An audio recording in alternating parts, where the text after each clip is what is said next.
Greetings, everyone. I'm Jed Shlackman. I work as a holistic counselor, psychotherapist, hypnotherapist, and energy healer, and I also provide holistic health guidance. In this present video, I'm going to share with you some resources, bringing your attention to my website and the page on the website that focuses on autism or autistic spectrum disorder and different resources for understanding and addressing or treating those concerns. This is a topic that I've been exploring for a number of decades now, going back to my early training in psychology back to the early 1990s. It was a topic that was gaining attention back around that time. And I was studying psychology, focusing on developmental psychology in my undergraduate training. And the field has evolved immensely in the subsequent years.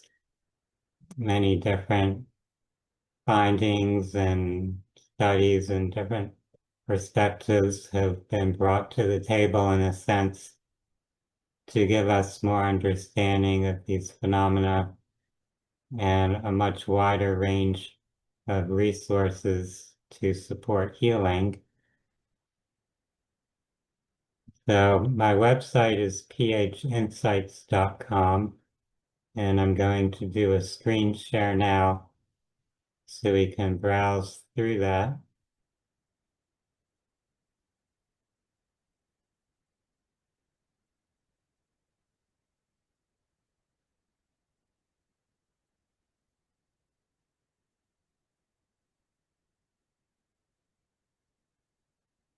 Okay, so now we're going to the web browser.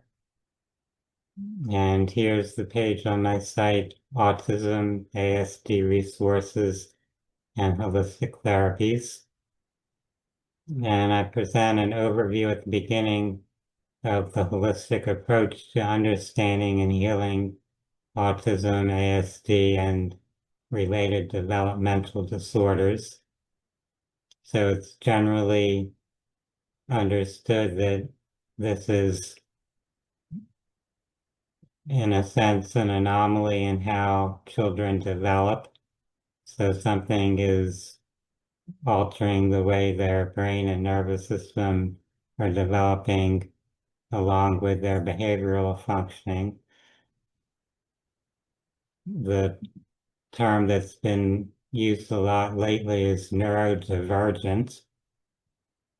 So that's presuming there's some normal range of neurological functioning and development, and there are individuals who, for whatever reasons, are diverging from that norm per se. There appears to be some dysfunction related to ancestral family psychosocial issues that gets passed down through the mother's lineage to create a vulnerability to neurological impairment triggered by environmental exposures. Genetic corruption appears to play a significant role in autism, ASD, and researchers have generated theories and data to explain how vaccinations or infections may foster or activate the genetic corruptions in the body's disorder-provoking methods of attempting to neutralize the compromised cells.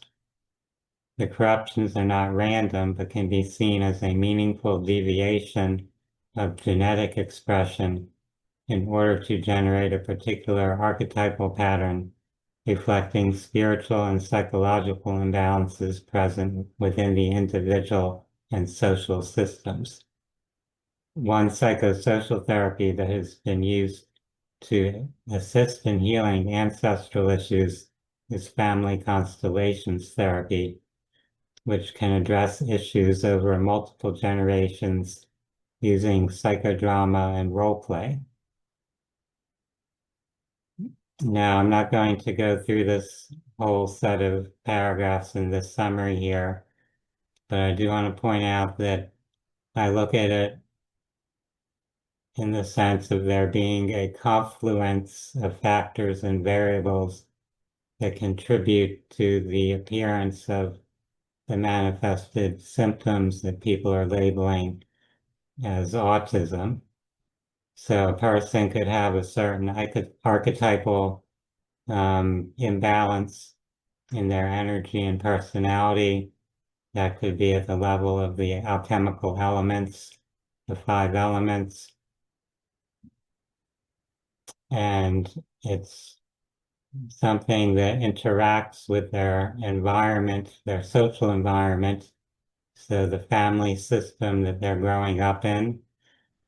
So when you're born into a particular family with parents, siblings, extended family, whichever people you're interacting with, and the dynamics of those relationships have an impact, and how you process that and react and respond to it can affect the way your personality develops. And it also can get reflected physically on the biological, biochemical level in terms of how your physical body responds to environmental toxins that it's exposed to or infections, pathogens that your body is exposed to. So the mind or consciousness, in a sense, is governing the physical body and how the physical body is processing what it's experiencing. So a person might have a certain archetypal personality trait, then they're in a certain family environment with certain stresses in the family relationships. The child might have parents who are arguing or fighting a lot, or there might be a breakup in the parents' relationship. So the mother might be going through grief or depression or feeling abused, rejected, abandoned, etc. So those emotional issues from the mother can be projected out or displaced onto the child, and the child is displaying patterns that are reflecting the issues the mother's experiencing. There can be the ancestral patterns or issues going back multiple generations. There can also be what people call karmic issues, where it's not the genetic ancestry, it's the soul family in a sense, the group of souls that are going through multiple incarnations, playing out different dramas with each other. So our souls are having these human experiences to mature, to evolve, to gain understanding of various elements of existence. So there might be something from other lifetimes that's being carried into this lifetime to be worked out or learned from in some way. So if you look at it from that role play aspect, being the parent of an autistic child, there are certain challenges and things you're learning. And then being a child with those limitations or impairments, there are things that you're learning in a sense or refining about yourself by being in that position and going through that role. Of course, there's a lot of attention on the environmental factors, the specific environmental chemicals that children often get exposed to, and that includes exposure to particular types of medications or drugs, to inoculations. All these things can synergistically interact with one another. It's not a one-to-one linear causal relationship. There's the interaction of multiple variables kind of synergistically or holistically connecting with each other, leading toward a particular outcome or result or manifestation of symptoms. So we want to look at that whole constellation of things, look at this more systemic, holistic overview to understand with any particular case what's actually creating or causing the situation. And with that understanding, we can then take steps to facilitate healing or recovery to foster a shift toward greater health or greater balance and homeostasis. And that could involve many different types of therapies or interventions. It's not just one particular thing that's going to resolve everyone's issues if they have a particular diagnosis. It could vary significantly from one person to another, even though there are common themes. So further down on my page here, I have a couple of videos that I recorded giving a little more information about these understandings and approaches to addressing autism. So you can see these YouTube video links here. And then below that, I have World Wide Web internet resources. And I have below that different books. And then a whole series of research references, different journal articles or media articles on related topics. So it's a massive amount of information, and I know it could be overwhelming. Not everyone would have the time or interest in looking through everything, but you can scan and browse through the list to see what you think may be valuable for your further research or studies. You might be focused a lot on the biomedicine or biochemical level. You might be someone who's looking more into the family dynamics, into family constellations. You might be a person focused on the spiritual aspects, on potential special abilities that children with autism may develop.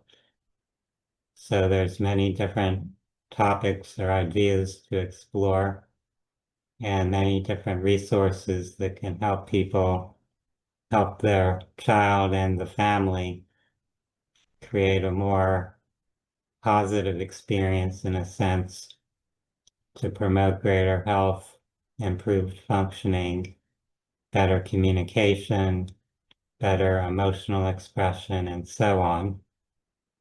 A lot of the conventional focus in treating autism is kind of the superficial level of behavior and using medications to control behavior or control symptoms, but that's not addressing really any of the actual causes.